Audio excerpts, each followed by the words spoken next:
비트코인이 7만 달러를 찍었습니다. 6월 이후 처음입니다. 그런데 더 오른 건 이더리움입니다. 오늘 6분이면 이 상승에서 유동성과 숏 청산을 갈라보는 기준 3줄이 남습니다. 오늘의 코인 브리핑입니다. 8월 20일 목요일 아침입니다. 오른 이유가 여럿이라 무엇이 밀었는지가 관전 포인트입니다. 오늘 브리핑 3가지입니다. 최고가 되찾은 비트코인, 국채 바이백 확대, 비트코인 앞지른 이더리움. 비트코인입니다. 비트코인은 6만 9천 달러대로 하루 만에 7% 넘게 올랐고 새벽 한때 7만 달러에 닿으며 지난 6월 초 이후 처음으로 이 자리를 밟았습니다. 어제 저녁까지만 해도 6만 4천 달러 언저리에 붙어있던 가격입니다. 현물 ETF에는 17일과 18일 이틀 연속 큰 돈이 들어왔습니다. 17일 약 3억 달러, 18일 약 1억 9천만 달러입니다. 다만 19일 칸은 아직 절반만 찍혀 있습니다. 블랙록과 피델리티 자리의 숫자가 아니라 줄표가 들어가 있기 때문입니다. 줄표는 0이 아니라 아직 내지 않았다는 표시입니다. 그래서 어제 하루의 유입 규모는 오늘 판단하지 않겠습니다. 상승의 첫 재료는 미국 재무부에서 나왔습니다. 국채를 되사들이는 규모를 회당 20억 달러에서 최소 40억 달러로 2배 넘게 늘리겠다고 밝혔습니다. 시행은 다음 달 9일부터입니다. 재무부는 장기물 쪽에 유동성을 더 대주려는 조치라고 설명했습니다. 발표 직후 30년물 금리는 5.19%까지 내려왔는데 바로 전날 20년 만에 최고치를 찍었던 금리입니다. 위쪽 확인선은 7만 달러입니다. 새벽에 한번 닿았다가 물러났으니 다시 올라와 자리를 지키는지를 봐야 합니다. 아래쪽은 6만 7,700달러 수준으로 청산 물량이 두껍게 깔려있는 구간입니다. 오늘의 데이터입니다. 달러원 환율은 1,390원 안팎이고 국제금은 4,500달러대, 유가는 84달러 선에서 큰 변화가 없습니다. 눈에 띄는 건 김치 프리미엄입니다. 국내 가격이 해외보다 1.2%가량 싸게 붙어 있습니다. 세계가 사들이는 동안 국내는 따라붙지 않았습니다. 미결제 약정은 1,200억 달러대로 4% 남짓 늘었고 하루 청산 금액은 29억 달러를 넘어 전날의 14배 수준으로 뛰었습니다. 우리 돈으로 약 4조 원이 하루 만에 강제로 정리됐습니다. 오른쪽이 아니라 내린 쪽에 걸어둔 돈이 대부분이었습니다. 이 수치는 비트코인만이 아니라 전체 크립토 시장 기준입니다. 어제 저녁까지 6만 4천 달러 근처에 눌려있던 가격이 한 번에 위로 솟았습니다. 지금 가격 위쪽으로는 7만에서 7만 1,500달러 구간의 물량이 쌓여있고 아래쪽으로는 6만 7,700달러 부근이 가장 두껍습니다. 바이낸스 비트코인 무기한 계약 기준입니다. 이번 주 고비는 어젯밤에 몰려 있었습니다. 연준 7월 의사록과 백악관 회동이 같은 날 겹쳤기 때문입니다.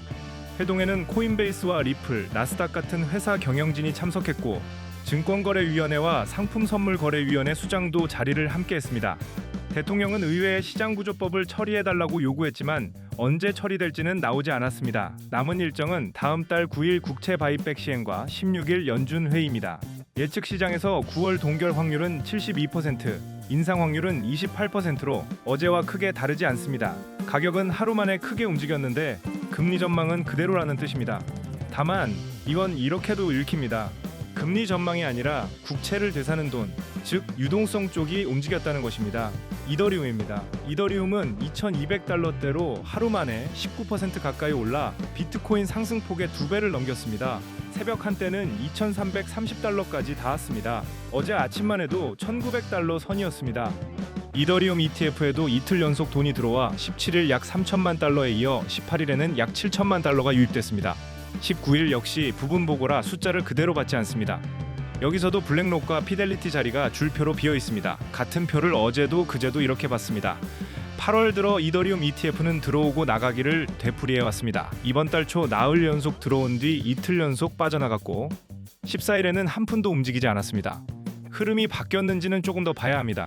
기관 쪽 매집도 이어지고 있습니다. 비트마인은 이더리움 전체 공급량의 5%에 가까운 물량을 들고 있는데 이번 주 초 기준 580만 개의 남짓입니다. 다만 평가 손실이 80억 달러를 넘습니다. 물량이 크다는 것과 잘 샀다는 것은 다릅니다.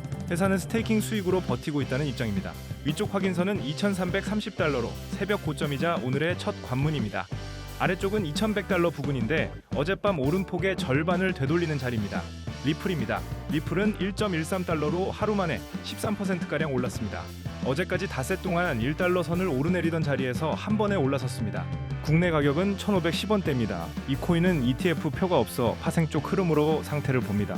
리플은 어제 2억 7,500만 달러를 조달했다고 밝혔습니다. 미국에서 기관용 프라임 브로커리지를 세우는 데 쓰겠다는 설명입니다. 기관 수요가 늘어 대응이 필요했다고 회사는 밝혔습니다. 다만 서비스를 언제 시작하는지 어떤 기관이 참여하는지는 공개하지 않았습니다. 위쪽 확인선은 1.14달러, 어젯밤 고점입니다. 아래쪽은 1.07달러로 여기까지 밀리면 어젯밤 오름폭의 절반이 지워집니다. 오늘의 화제 코인입니다. 코인게코 인기 검색 1위는 하이퍼리퀴드입니다. 파생상품 거래를 다루는 플랫폼에서 쓰는 코인이고 시가총액은 150억 달러 수준으로 전체 10위권에 들어있습니다. 하루 동안 20%가량 올랐고 하루 거래 대금은 12억 달러를 넘습니다. 재료는 어젯밤 백악관에서 나왔습니다.